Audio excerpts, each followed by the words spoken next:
Hello, class. Welcome to another Learn at Your Own Pace lesson by Mrs. Jones. Today, we're going to start with some background information so that we're ready to learn our original lesson. So let's get started. The information we need to go over has to do with shapes. Right now, I have 2 triangles on my notes, which means you should draw 2 triangles on your notes and label them A, B, C, and the second triangle is D, E, F. You'll notice I'm using these points around the triangle to give it a name. So whenever I talk about this triangle right here, I'm going to call it triangle ABC. We do this so that we don't get the different shapes confused. We want to use these points and give it a name. That means this triangle over here would be called triangle DEF. Now in naming, technically you don't need to go in alphabetical order, we just usually do. Okay, so we're going to talk about a few things with triangle ABC and triangle DEF.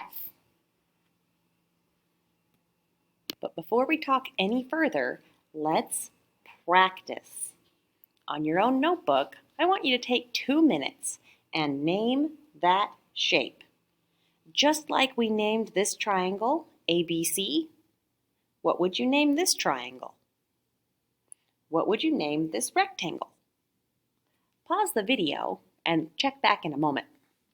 And we're back. Hopefully, you were able to name this triangle GHI, and this rectangle JKLM. Again, when we name a shape and talk about it, we use the points around the side to give that shape a name. Now, there's another thing that we want to talk about, and that thing is corresponding sides. This is a vocabulary word, so it's going to be very important to us. I like to put a star next to any vocabulary words to make sure that I come back and remember what this word means. Corresponding means matching. Okay, so I'm going to put this in parentheses right here. So if I'm talking about corresponding sides, I'm talking about matching up, sides that match. So if we come back to our 2 triangles that we drew at the top of our paper, let's find some corresponding sides. Okay, so if I look over here, I can see that this side kind of goes up and down like this, and it looks like the second triangle also has an up and down side like that. See how they're in the same position? That means these 2 sides correspond. They are matching sides. Now I'm going to get some colors so I can make my notes colorful. So I'm going to make side AB and side DE green because they match. If I wanted to write that, I could say side AB corresponds, look at this little squiggly symbol. We're corresponding to DE.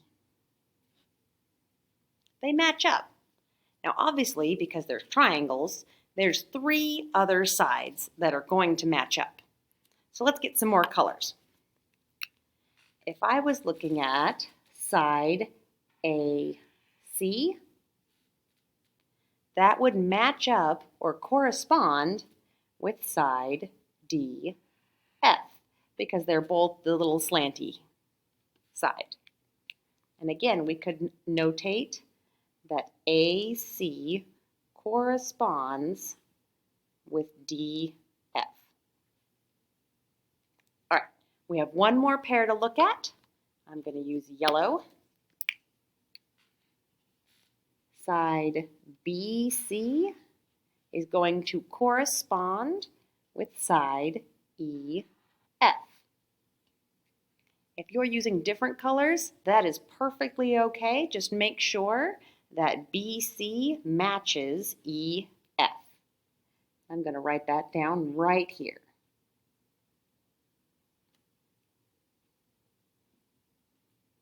And now you know two things.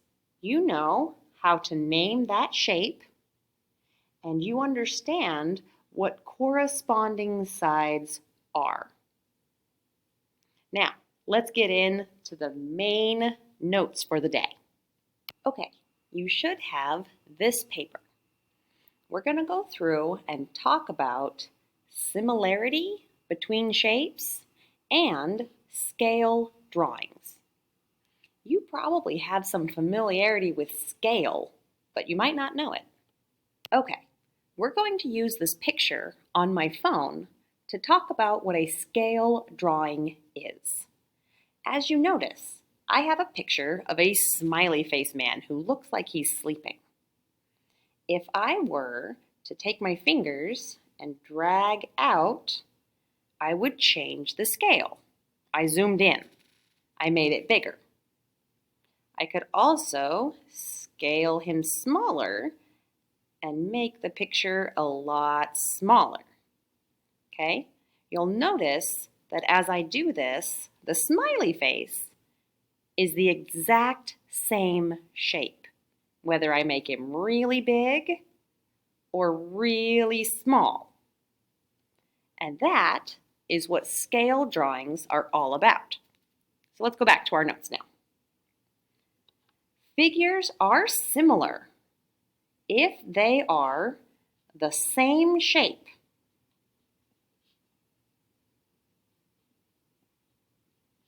but not the same size. Okay? So talking about my smiley face guy, when he got bigger, he was still the same shape, but he was no longer the same size. This big smiley face is similar to this small smiley face, but they're not the same. They are similar. You see how we're going here? All right. Another thing that must be part of a similar figure is the corresponding angles and the corresponding sides are going to need to be proportional. Okay, here's the word, proportional. Now, if you're wondering, well, what does that mean? Proportional means that all of the same pictures and shapes are the same spot and they are correct, no matter if I make it bigger or smaller. Okay? Let me show you an example of something that is not proportional so you can get an idea.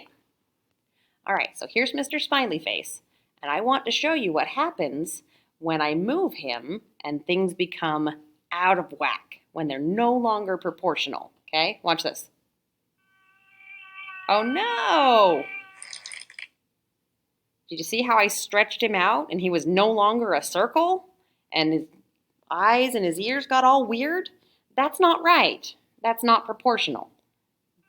See, I smeared him out and that is not proportional to the original. Okay, enough fun with my phone. Let's talk about math. Okay, we're going to look at these examples down here.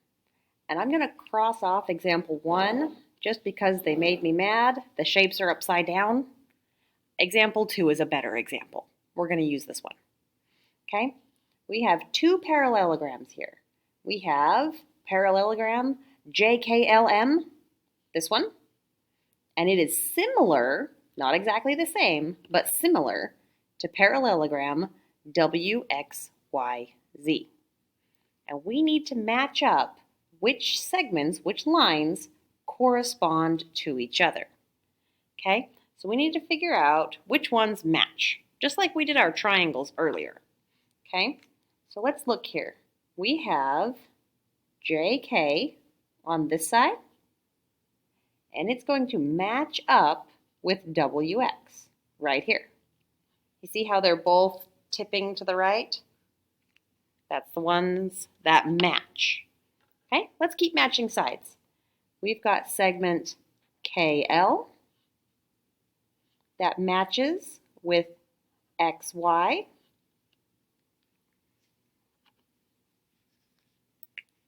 We have JM corresponding to WZ. And we have LM corresponding, oh, let me get my color here. We have LM corresponding to YZ. So you can see that those match. All of those side lengths must be proportional to each other.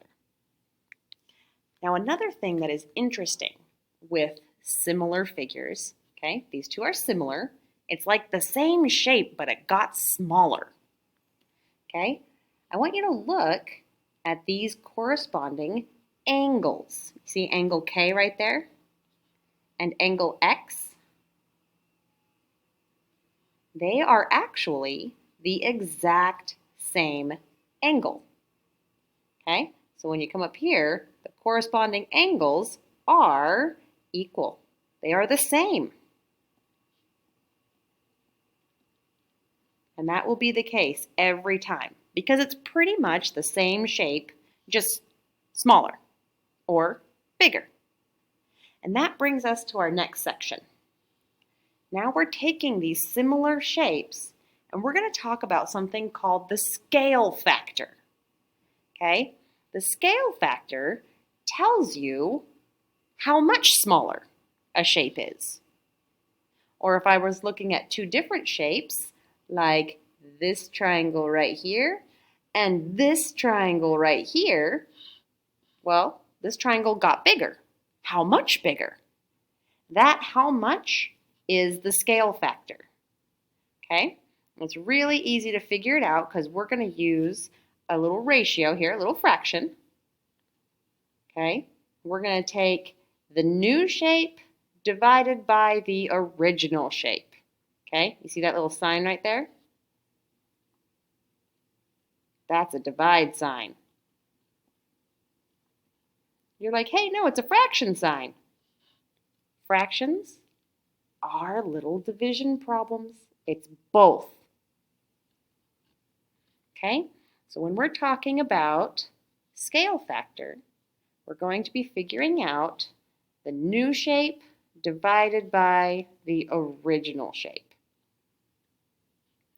Okay? So we're going to kind of skip down here for just a little bit, and let's take a look at these shapes down here. Okay? We're going to look at two different types of scale factors.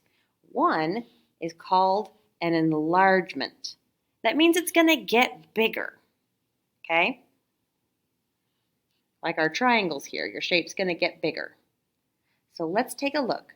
The photo below is being enlarged to form a 16 by 20. Okay, that's bigger than a 4 by 6. So what's our scale factor? Let's find out. Since this is our new shape and this is our original, let's set up our little division problem. I'm going to find corresponding sides. Okay, I'm going to use the 4 and the 16. And I'm going to divide the new number, 16, divided by 4. Now if I divide, I get a scale factor of 4. That means the new shape is 4 times bigger than the original. All right, well that was pretty easy. Let's take a look at a reduction. Okay, that means to make it smaller. It reduces. In this one, we have a map, and we wanted a smaller map. This is our original, and this is the new one. So if we were to take corresponding sides,